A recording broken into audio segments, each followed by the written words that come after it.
পর্ব 543। ভালো খবর খারাপ খবর। বাদশা, আপনি এরকমটা ভাবছেন কেন? আমার মনে হয় না সর্দার আপনার উপর রেগে যাবেন। আপনি তো হেডকোয়ার্টারের গর্ব বাদশা। কথাগুলো বলে জাসমিন নীলকে বারবার বোঝানোর চেষ্টা করছিল। ও চাইছিল যাতে নীলও ওদের সঙ্গে হেডকোয়ার্টারে যায়, কিন্তু নীল পেছন ঘুরে জাসমিনের দিকে তাকালোও না। কুণালকে নিজের পিঠে ফেলে ধীরে ধীরে পাহাড় থেকে নামতে লাগলো আর বলল, আমিও জানি সর্দার আমার উপর রাগ করবেন না, কিন্তু আমরা যে কাজের জন্য এখানে এসেছিলাম সেটা হয়নি, তাই ব্যর্থ হয়ে আমি ওনার মুখোমুখি হতে চাই না। তোমরা যাও, আমি পরে কখনো গিয়ে দেখা করব। নীল কথা বলে বেলপাহাড়ি গ্যাংয়ের হেডকোয়ার্টার যাওয়াটা কাটাচ্ছিল ঠিকই, কিন্তু ওর নম্রতা দেখে আর সরল কথা শুনে বাকিদের মনে নীলের জন্য সম্মান আরো যেন বেড়ে উঠছিল। নীলকে আদর্শ মনে করে সবাই বলাবলি করছিল, আমাদের বাদশাহ সত্যিকারের পুরুষ সিংহ। অন্যদিকে হরিপদ এবং নন্দিতা দুজনেই গভীর ঘুম ভেঙে উঠে পড়েছিল।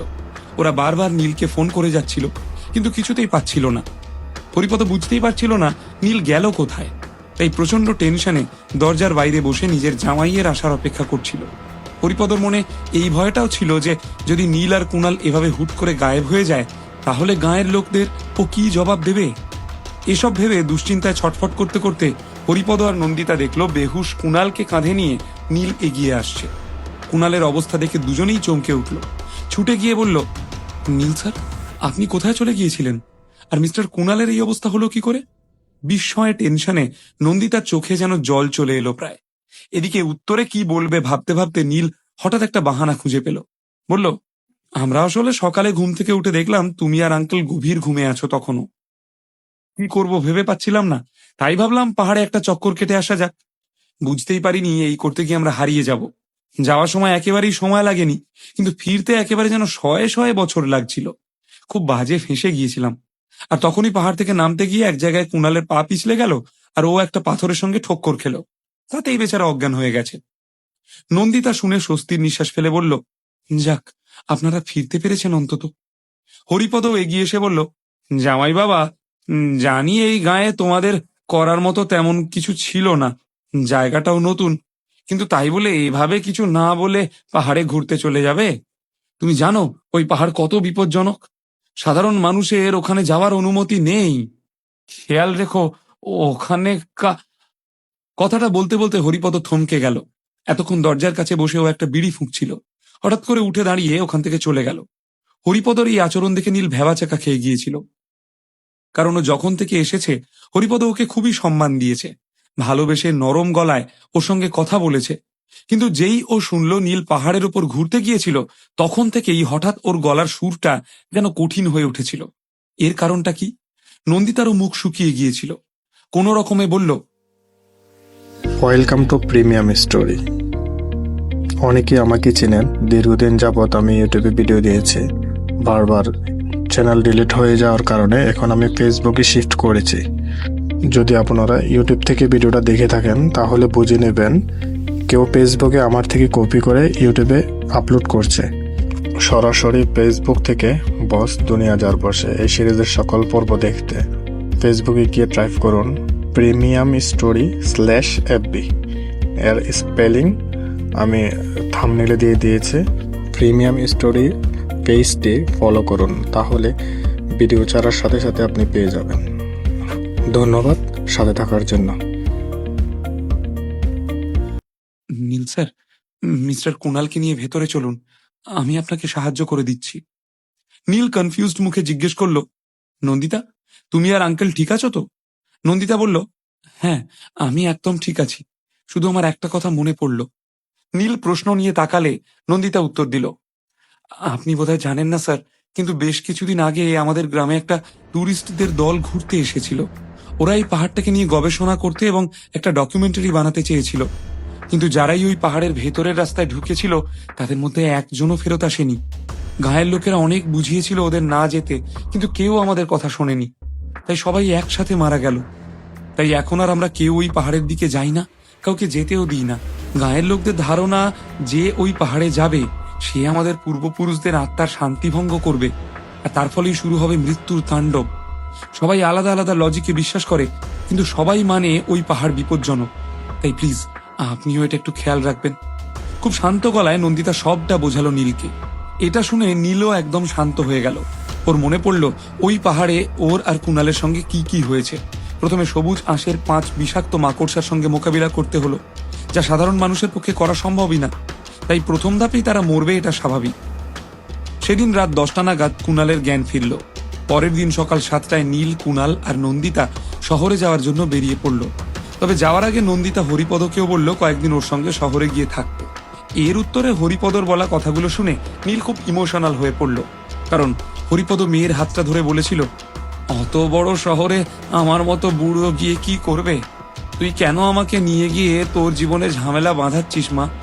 আমি গেলে তো আমাকে নিয়ে সত্যিই একটার পর একটা ঝামেলা লেগেই থাকবে। আর তুই তো জানিস এই গ্রামেই জন্ম আর এই গ্রামেই মরতে চাই। তাই বলছি তোরা যা, আমি এখানেই বেশ ভালো আছি, আর মাঝে মধ্যে তোদের বেশ একটা ঘোরার জায়গাও হয়ে যাবে। এদিকে কলকাতায় পৌঁছানোর পর নীল নন্দিতাকে 2 দিনের ছুটি দিয়ে দিল, আর কুণালকে লাহা পরিবারের ভিলায় নিয়ে গেল। রাতে অনেকটা দেরি হয়ে গিয়েছিল বলে সেই রাতটা নীল ওখানেই থাকার সিদ্ধান্ত নিল। সেখানেই বসে ও নিজের ব্যাগ থেকে সেই প্রাচীন পুঁথিগুলো বের করলো, আর পারিজাত ফুল দিয়ে আদ্রিতার জন্য ওষুধ বানানোর প্রক্রিয়াটা শিখতে লাগলো। তবে তাড়াহুড়ো করে বেরোনোয় নীল নিজের ফোনের চার্জারটা আনতে ভুলে গিয়েছিল, তাই ওর ফোনটা সুইচ অফ হয়ে যায়। এখানে এসে যেই ও ফোনে চার্জ দিয়ে ফোনটা অন করলো, সাথে সাথে সব মিসড কল অ্যালার্ট একের পর এক ঢুকতে লাগলো। সেগুলো দেখে অবাক মুখে বলল, কি ব্যাপার, কুশল এতবার কল করেছে কেন? সাথে সাথে নীল ওর নাম্বার ডায়াল করলো। ফোনটা ধরে কুশল খুব টেন্সড গলায় বলল, নীল, আমার কাছে তোকে দেওয়ার মতো একটা ভালো আর একটা খারাপ খবর আছে। বল আগে কোনটা শুনবি? নীল খানিক থমকে বলল, অফকোর্স আগে ভালোটাই শুনবো। ব্যাপারটা ওর ঠিক সুবিধের মনে হচ্ছিল না।